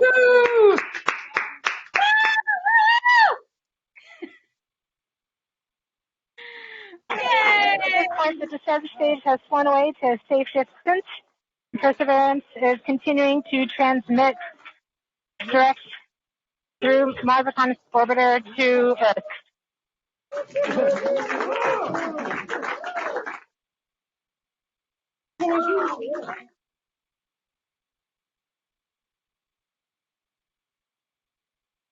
God. Oh. Oh. MRO reports they're still getting telemetry from the lander. All right, all stations. We got it. Touchdown confirmed. We're going to wait for the images. Wow. This is so exciting. The team is beside themselves. It's so surreal. Stay tuned. We might get some pictures. Great.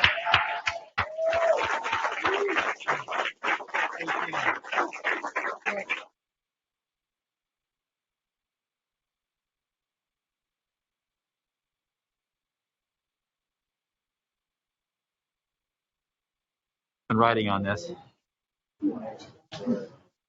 Yeah, we just heard the news that Perseverance is alive on the surface of Mars. It's not Flight, we have seen the completion of EDL 3000. Copy activity. That is as expected. Okay.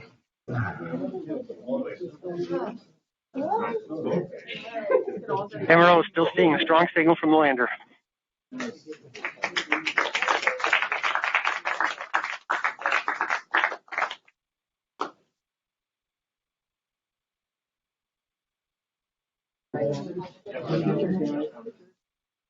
We have just heard the news that Perseverance is alive on the surface of Mars.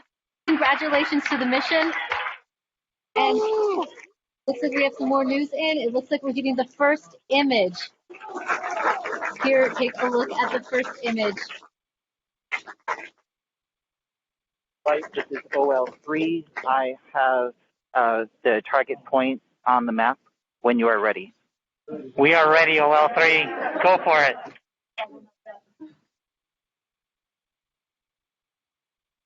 Woo! Where are we, Francis?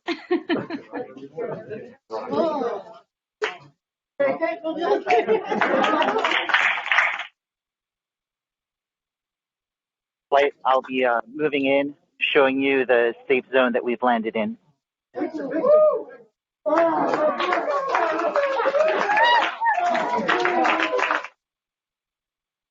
Has just put the first image from Perseverance on the surface of Mars. Now, it comes from the engineering cameras known as the hazard camera. This camera is mainly used to help the rover drive safely around Mars, and we will get higher resolution photos later in the day. Wow. Look at that, right? You get the same.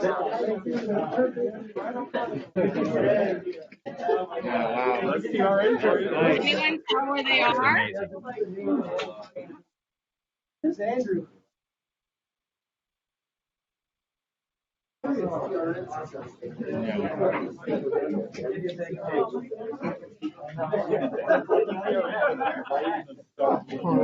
Steve.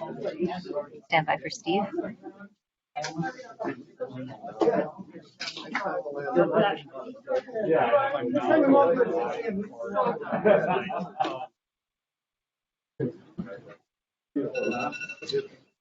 You did.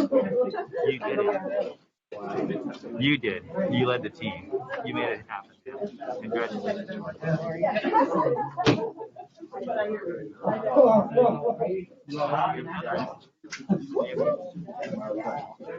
Oh, we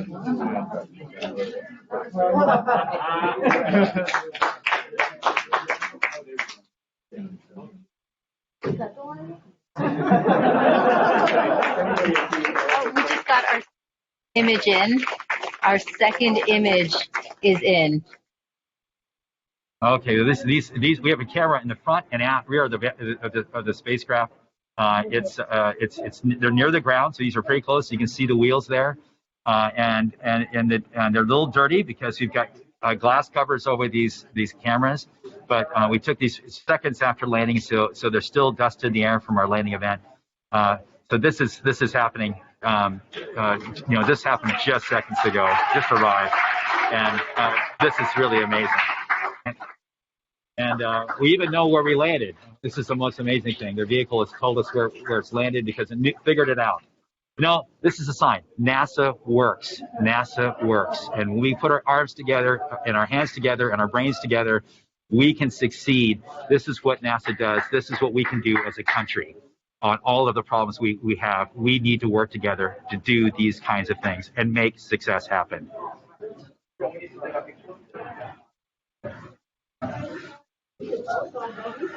Yeah. And joining us now is the acting administrator of NASA, Steve Jurczyk. Steve, welcome and congratulations. Hey, thank you. What an amazing day. How does it feel to have another rover on Mars? It's amazing to have Perseverance join Curiosity on Mars, and just a credit to the team. I mean, just what an amazing team to work through all the adversity that goes and all the challenges that go with landing a rover on Mars, plus the challenges of COVID, and just an amazing accomplishment. And what does this mean for NASA and its future plans? So for robotic exploration, every time we execute a mission with new instruments, we discover new things and things we never thought we would discover. So that always informs our future robotic missions, both landers, rovers, and orbiters. This mission also has technology on it. One of the cool things is the Ingenuity helicopter.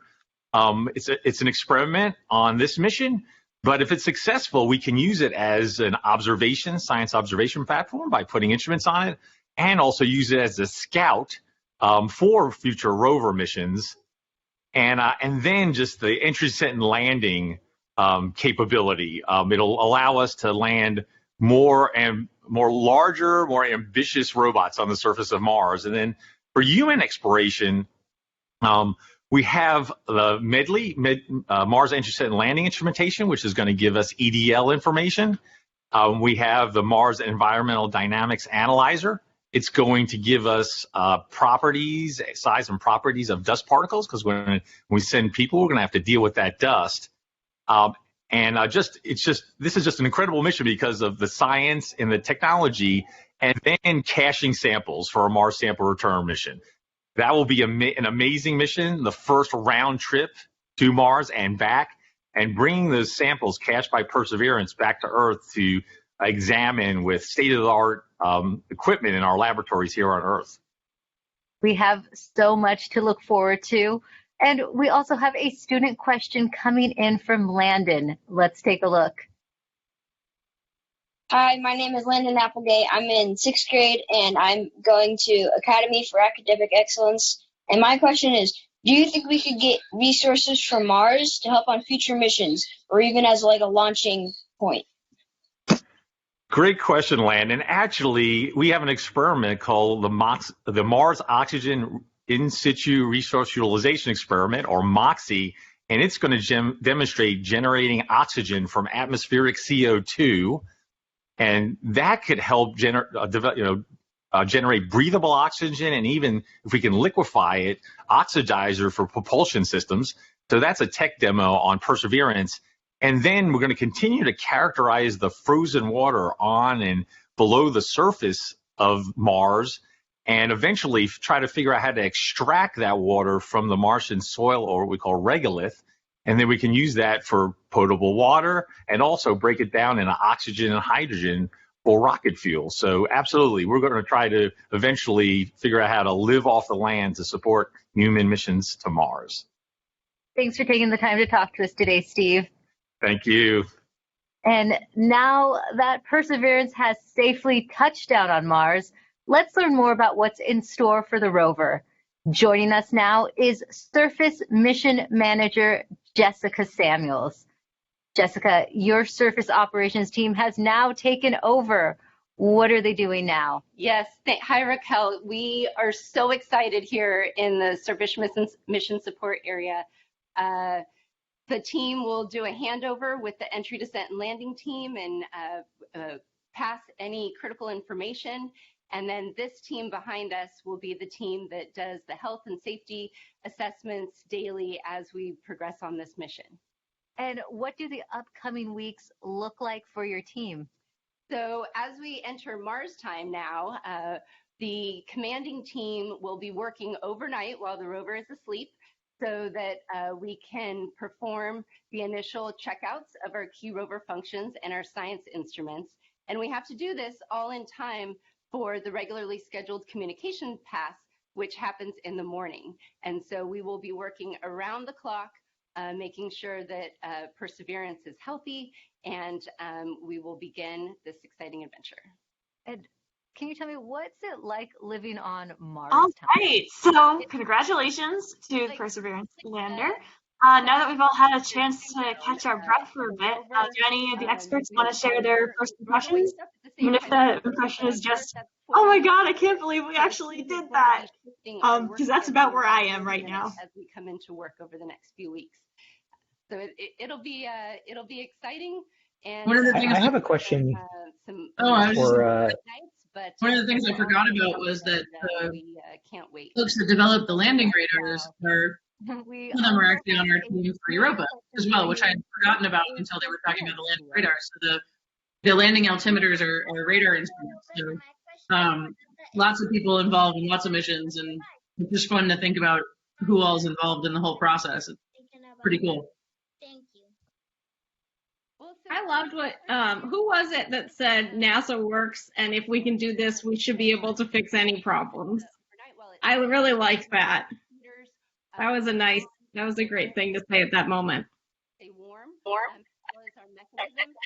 Yeah, anytime I see this, it just reminds me how incredibly complicated it is. And, I think landing on a planet, like from a mission point of view, is like probably the hardest mission. So NASA really is making it look easy right now. I mean, they're on a roll. Let's head back to Marina as she gives us a sneak peek. JPL has just done a phenomenal job. I mean, I know we all have thoughts, but you got to hand it to them. They really land on this planet. That's just fantastic. I get emotional. I get very patriotic and emotional. Yeah, me too. It's amazing. I definitely held my breath when the rover transferred to the TNR, the automated image detection for landing. I don't know. I don't know. I held my breath just like everybody else in that control room. It's like I can't believe it actually worked. So it's amazing. Yeah, NASA works. Super excited. Getting too many texts now. I mean, it's the biggest and best rover we've ever sent to Mars. And it can really, do. Yeah, that's what I was doing. I was texting my friends who have instruments that just landed or who are on the science team. So that's always fun. You like hold your breath for a while and you freak out and you're like, what are the steps that I know I'm listening for? So the terrain relative navigation, the heat shield's right, the big one. For sure, when it starts to actually break and the spacecraft slows down, that's the big one. Really relieved at that point in time. That was exciting. I'd just like to make a quick announcement for those that are still here. Don't forget that tomorrow at 11 a.m. we have a panel that will include many of these fine folks that talked to us today during the landing, and we can talk in more detail about some Martian science or mission science or engineering or whatever you'd like. So just as a reminder. And again, if you have any questions, use the Q&A feature. It's there. I forgot to mention before that You can ask questions anonymously in case you don't want to put your name to it or something. I've done that in the past. You know, there's no stupid questions, but sometimes you feel like you have a stupid question, so making it anonymous makes it less hard to ask. Having said that, I maybe have a stupid question, but I guess I'll ask it and see what you have to say. So, how important is during the before they were gone to the atmosphere, they said they were having telemetry from MRO, and I forget the other one at the moment, but I'm curious how important that is, that sort of telemetry from these other orbiters for this autonomous landing. Could they have done it without it, or is it sort of the main feature of being able to do something like this? Our IT systems were good enough to support folks. Well, I'm not, it's an autonomous system, so I'm not sure how much it relies on anything. Of course, the light time delay, you can't really do anything by the time you find out about it. But I think it's very important from the point of view of having enough bandwidth to get telemetry back that you can, understand what happened. If it had not worked, that would be very important for troubleshooting and figuring out what happened. So yeah, you definitely need that. I mean, MRO is basically designed for communicating to Earth. So if you can link through MRO, you can get a lot more telemetry back. But everybody, I think, can take a deep breath and a sigh of relief now that we are safely down on the surface. Yes, that collective sigh of relief, and I hear a lot of excitement. I'm curious if there are any reactions to the first two images that we got back from the surface. Not too much to see there, but I'm just curious if there's any thoughts on those. Landing. Back to you, Raquel. I was just impressed that we were able to get back images so quickly, and not only one, but two. Because of curiosity, I remember there was a delay, and we only got the one image of the mound that's within Gale Crater, Mount Sharp, and that's all we got for a while. And so it's just amazing that we got these so quickly, and there's multiple. So we'll definitely have things to talk about for tomorrow's panel. Yeah. And of course, all the geology is amazing, but I'm going to save that for tomorrow. I don't want to have any spoilers. I do see in the distance on the right, I just put the Twitter photo in the chat. I mean, it looks like a hill in the right. Is that, am I seeing that right? Are people looking at the photos? Very possibly. Yeah, actually, my friend who's on one of the HazCam's team just texted me the picture. That's kind of fun. Yeah, it looks like, well, you've got I mean, part of the problem is that they've got the covers on, right? I like the shadow of the rover. That's pretty cool. It's like backlit by the sun. It gives you a sense of scale. Between 2,000 and 3,000 revolutions per minute, and it takes a lot of energy. So it's that balance of the very light system, yet having enough energy. Yeah, there's a lot going on in this picture. Again, I could just stare at this for a long time. There's everything like Jen said, there's what's going on at the background, which is a larger scale, but if you actually start looking at some of the rocks, you can even see some textures, some rough textures, which is, I'm a sedimentologist, so that probably means possibly coarser grains. We might give us information about past environments or even diagenetic features, which can tell us something about alteration. Yeah, there's a lot to look at here. Looks sedimentary to me, but we'll see when we actually have some color images. About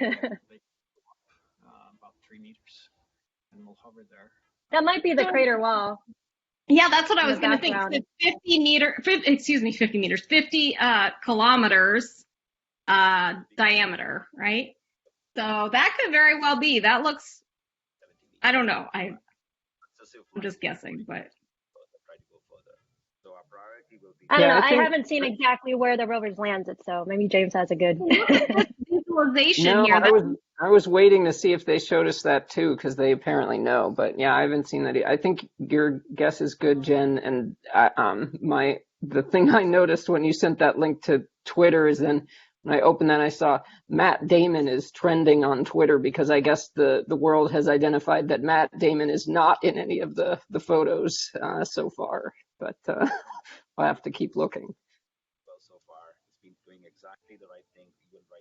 bolted onto the Perseverance rover. So there's a very good chance that we'll pull it off, yes. But it's still high risk, and none of us forget that you could have a glitch that. Matt Damon's approach to making oxygen was pretty scary to me.